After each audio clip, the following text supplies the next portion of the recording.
ढोलकपुर नामक राज्य में राजा युधिष्ठिर नाम के एक राजा रहते थे। राजा के विवाह को 10 वर्ष हो चुके थे, परंतु उन्हें अभी तक संतान प्राप्ति का सुख नहीं मिल सका था, जिसके कारण वो बहुत चिंतित रहते थे।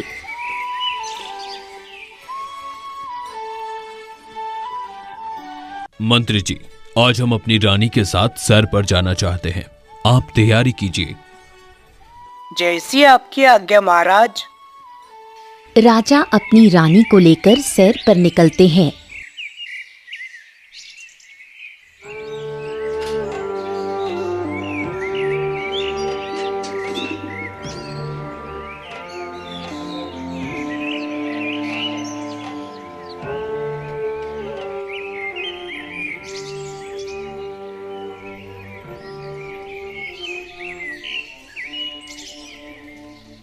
ही रास्ते में रानी उनसे कहती है, महाराज मुझे क्षमा कर दीजिए। किस लिए महारानी? महाराज, हमारे विवाह को 10 वर्ष हो चुके हैं और अभी तक मैं आपको संतान नहीं दे सकी। भला इसमें आपकी क्या गलती महारानी? ये सब तो ऊपर वाले के हाथों में है। महाराज, मैं जानती हूँ आप मुझसे कुछ नहीं कहते, लेकिन अंदर से तो आपको भी संतान ना होने की चिंता सताती है। अब आपसे क्या छुपाना महारानी? हाँ, चिंता तो होती है, लेकिन अब हम कर भी क्या सकते हैं?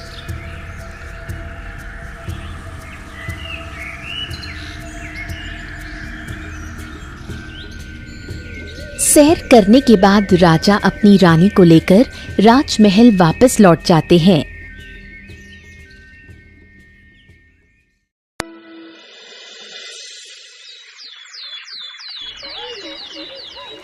अगले दिन राजा मंत्री जी के साथ गंगा स्नान के लिए जाते हैं।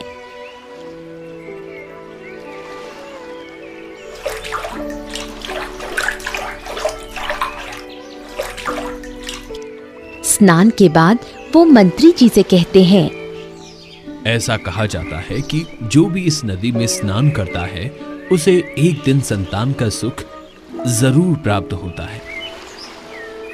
महाराज, अब तो आपके विरोधी राजा ने भी राज्यवालों को आपके खिलाफ भड़काना शुरू कर दिया है। लेकिन क्यों? उनका कहना है जो राजा राज्य को वारिस नहीं दे सकता, भला वह राज्य को क्या संभालेगा। और उनका ये भी कहना है कि आगे चलकर आपको राजगद्दी छोड़नी पड़ेगी, इसलिए बेहतर होगा कि आप अपनी राजगद्दी खुद ही उन्हें सौंप दे। मंत्री जी, उस राजा की इतनी हिम्मत कि वो हमारे राज्य के लोगों को हमारे खिलाफ भड़काए और हमें संतान न होने का ताना दे। महाराज, आप शांत रहे। विरोधी राजा का तो यही मकसद है कि आप गुस्से में कोई उल्टा सीधा कदम उठाए। तो आप ही बताएं मंत्री जी कि मैं क्या करूं? महाराज, आपकी इस समस्या का हल तो मेरे पास भी नहीं है।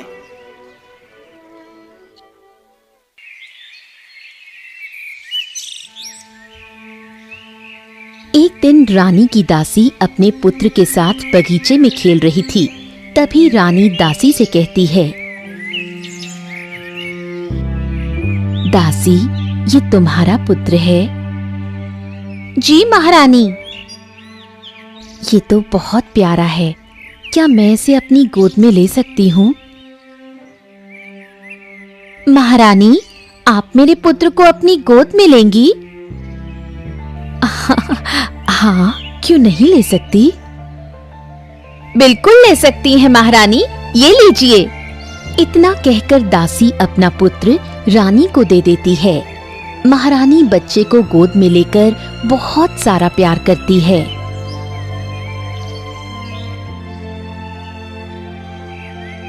दासी, अगर बुरा ना मानो तो एक बात कहूं? जी महारानी, आप हुक्म करिए। तुम रोज काम करते समय इसे मेरे पास छोड़ दिया करो। ठीक है महारानी। और फिर रानी रोज उस दासी के पुत्र को अपने पास रखकर बहुत सारा प्यार करती है। एक दिन राजा उन्हें महल के बगीचे में उस बच्चे के साथ खेलते देख लेते हैं। महारानी, आप ये क्या कर रही हैं? महाराज, ये देखिए कितना प्यारा बच्चा है ना।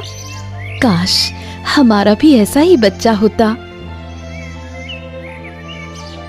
महारानी अभी ये कह ही रही थी कि तभी वो छोटा बच्चा रोने लगता है। अपने बच्चे का रोना सुनकर दासी वहां दौड़ कर आती है। क्षमा चाहूंगी महारानी, शायद मेरे पुत्र को भूख लगी है। रानी उदासी से दासी को उसका बच्चा दे देती है। उतने में मंत्री जी राजा के पास आते हैं और कहते हैं, महाराज, मुझे आपको कुछ बताना है। कहिए मंत्री जी, क्या बताना है आपको? महाराज, मैंने सुना है कि ऊंची पहाड़ी पर जो झरना है वहाँ पर एक महान तपस्वी रहते हैं। लोगों का मानना है कि उनके आशीर्वाद से निसंतान को संतान प्राप्ति का सुख मिल जाता है। क्या सच में? महाराज, ये तो मैं नहीं जानता, मगर वहाँ के लोगों का ऐसा कहना है। महाराज, आप एक बार ये कोशिश करके भी देख लीजिए, हो सकता है कि इस बार आप सफल हो जाएं। तो देर किस बात की, हम अभी वहां चलते हैं। इतना कहकर राजा मंत्री जी के साथ उस ऊंचे पर्वत के झरने के पास पहुंचते हैं।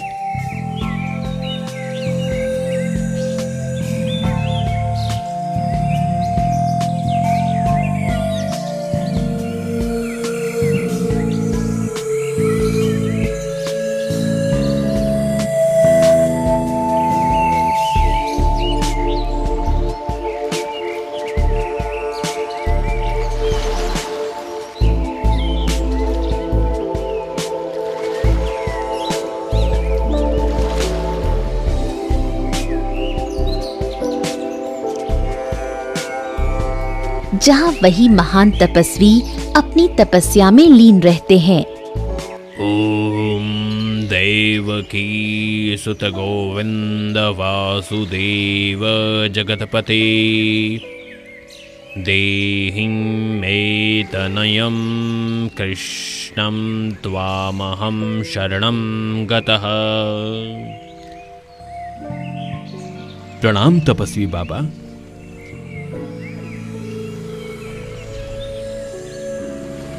आयुष्मान भव। तपस्वी, मैं आपके पास एक मदद मांगने आया हूं। कहिए महाराज, मैं आपकी क्या मदद कर सकता हूं? तपस्वी बाबा, मेरे विवाह को 10 साल हो चुके हैं, लेकिन अभी तक मैं निसंतान हूं। मैंने सुना है कि आपके आशीर्वाद से लोगों को संतान प्राप्ति का सुख मिल जाता है। जी महाराज, लेकिन इसके लिए आपको कठोर परीक्षा से गुजरना होगा। संतान पाने के लिए मैं हर परीक्षा देने को तैयार हूं तपस्वी। आप बताइए मुझे क्या करना होगा। तो सुनिए महाराज, आपको इस झरने के नीचे बैठकर 10 दिन तक तपस्या करनी होगी। अगर आपने अपनी तपस्या साफ नियत से की तो भगवान की कृपा से आपके घर में जरूर किलकारी गूंजेगी। ठीक है तपस्वी बाबा, मैं तैयार हूं। तपस्वी के कहे अनुसार राजा 10 दिन तक कड़ी तपस्या करते हैं।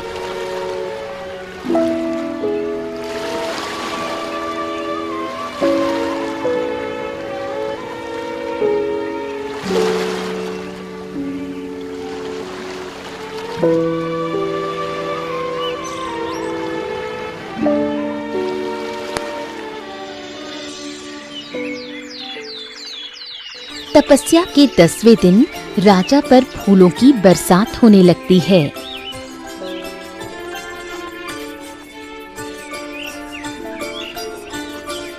महाराज, आपकी तपस्या सफल हुई।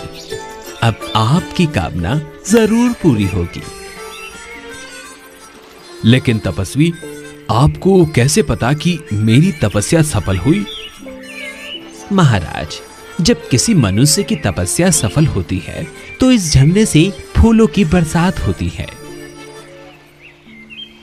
तपस्वी, केवल आपकी वजह से आज मेरी कामना पूरी होगी और मेरी यही कामना है कि मुझे संतान के रूप में पुत्र प्राप्त हो जो मेरे राज्य को आने वाले समय में संभाल सके। तथास्तु महाराज, आपकी कामना जरूर पूरी होगी। अभी तपस्वी राजा को आशीर्वाद दे ही रहे थे कि तभी मंत्री जी उनके पास दौड़ते हुए आते हैं।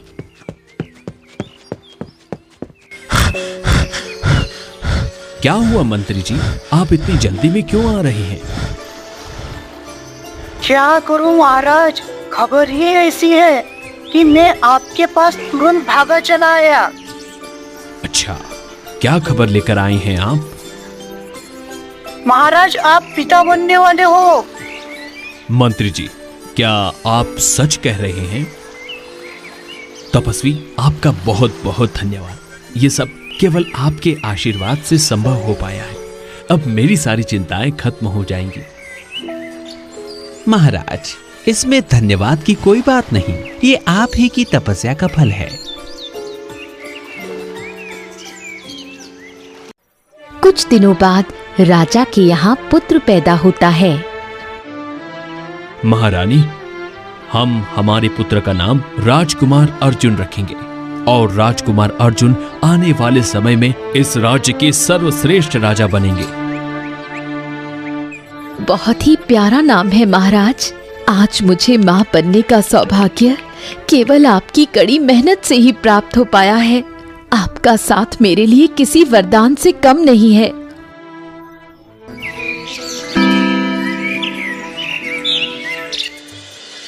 और फिर दिन बीतते हैं। राजा के पुत्र राजकुमार अर्जुन अब बड़े हो जाते हैं। एक दिन अचानक महारानी का देहांत हो जाता है। पिताजी, माँ हमें इतनी जल्दी छोड़कर क्यों चली गई? पुत्र, आपकी माँ इतना ही जीवन लिखवाकर आई थी इस दुनिया में। पर पिताजी, मैं माँ के बिना कैसे रहूंगा?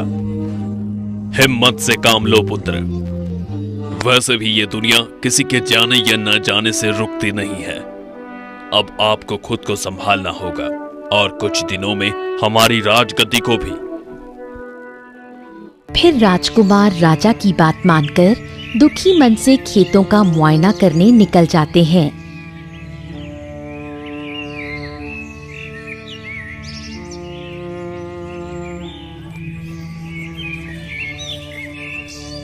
खेतों में वो देखते हैं कि एक किसान अपनी बेटी के साथ काम कर रहा है। पिताजी, देखिए ना, मैंने आपकी सारी फसल अच्छी तरह से लगा दी है। हाँ पुत्री, वो तो मैं देख रहा हूँ, लेकिन तुम यहाँ क्यों आई हो? पिताजी, आप अकेले थे, इसलिए मैं आपकी मदद करने यहाँ आ गई। अभी वो दोनों आपस में बातें कर ही रहे थे कि तभी किसान हरि की नजर राजकुमार पर पड़ती है। प्रणाम राजकुमार। प्रणाम हरि काका। राजकुमार, आप यहाँ अचानक? अगर कोई काम था तो मुझे बुला लेते। नहीं नहीं हरि काका, मुझे कोई काम नहीं है। बस मैं ये देखने आया था कि खेतों का काम ठीक चल रहा है या नहीं। ठीक है राजकुमार, आप थक गए होंगे, आइए बैठिए। हरि के कहने पर राजकुमार वहाँ पर बैठ जाते हैं। हरि काका, ये कौन है? राजकुमार, ये मेरी बेटी नैना है। आज ये मेरे साथ खेत में काम करने के लिए आई है। ओह, ये तो बहुत अच्छी बात है। वैसे काका, आपकी फसल कैसी चल रही है? राजकुमार, ईश्वर की कृपा से मेरी फसल बहुत अच्छी चल रही है। अरे बेटी नैना, राजकुमार को नमस्ते करो। नमस्ते राजकुमार। नमस्ते। पिताजी, खेतों का सारा काम हो गया है। अब मैं घर जाती हूँ। घर जाकर मुझे खाना भी बनाना है। ठीक है बेटा, ध्यान से जाना। हरी काका, अगर आप बुरा ना माने तो क्या मैं आपसे एक बात कह सकता हूँ? जी राजकुमार, कहिए। भला मैं आपकी बात का बुरा कैसे मान सकता हूँ? काका, मुझे आपकी बेटी पहली नजर में ही बहुत पसंद आ गई है और मैं उनसे विवाह करना चाहता हूँ। और राजकुमार, ये नामुमकिन है, क्योंकि आप एक राजकुमार हैं और हम साधारण से किसान। भला आपका और हमारा क्या जोड़? हरी काका, ये सब सिर्फ कहने की बात है। अगर आप हाँ कर देंगे तो मैं अपने पिताजी से बात करूंगा। ठीक है राजकुमार, अगर आपकी यही इच्छा है तो मुझे क्या ऐतराज होगा। किसान हरी की हाँ सुनकर राजकुमार खुशी खुशी महल जाते हैं।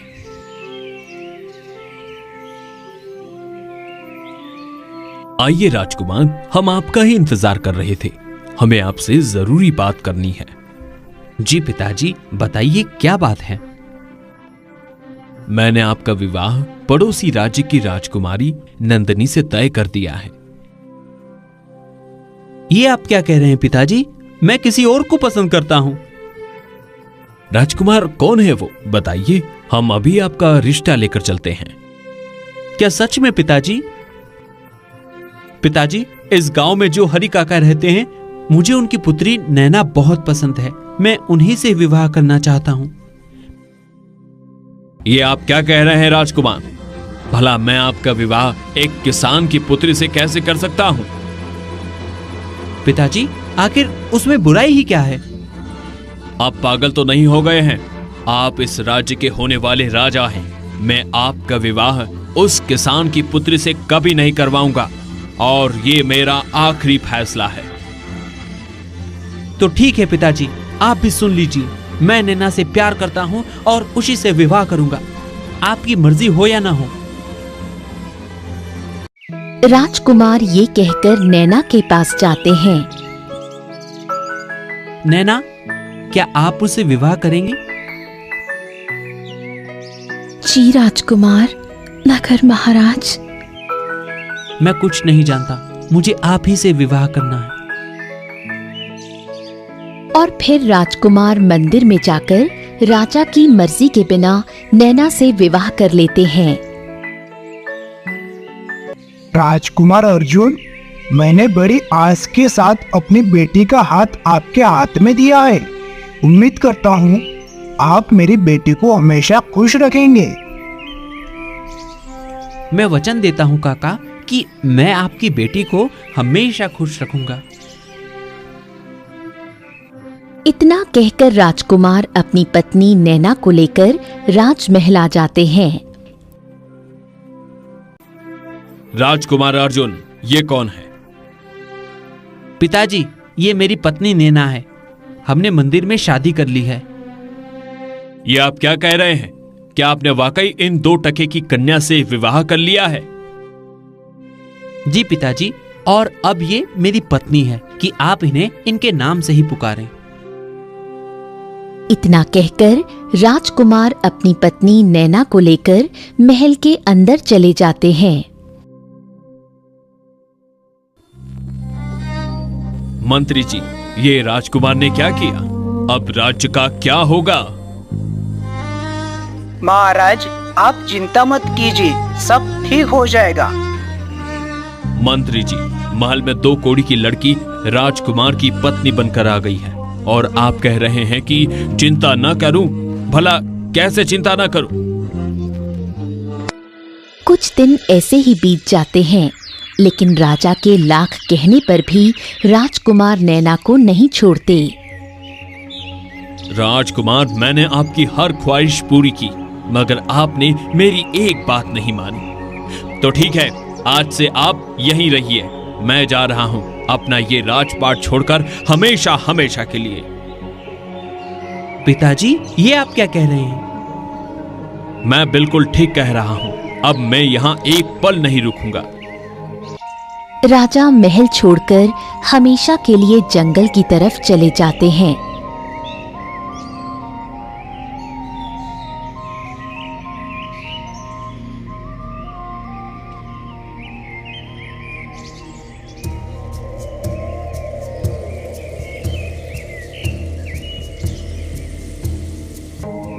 बचाओ बचाओ, कोई मुझे बचाओ।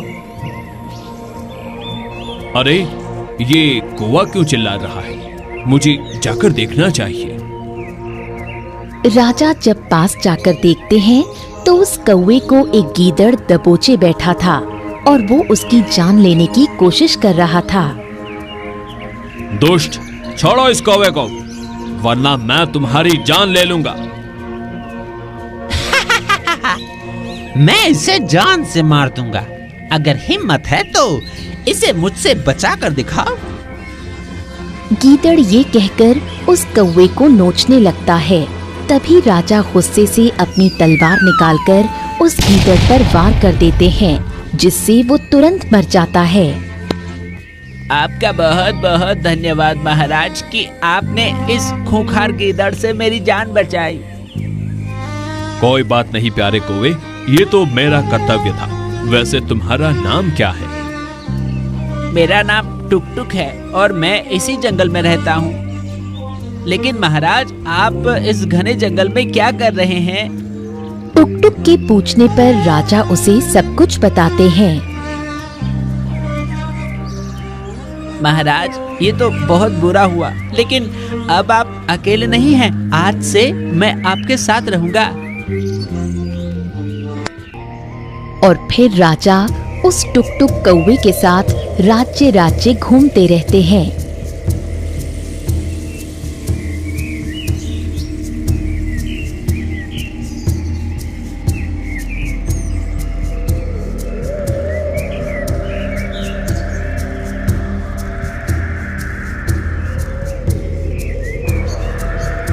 एक दिन राजा और टुक टुक दोनों एक मंदिर के किनारे बैठे थे।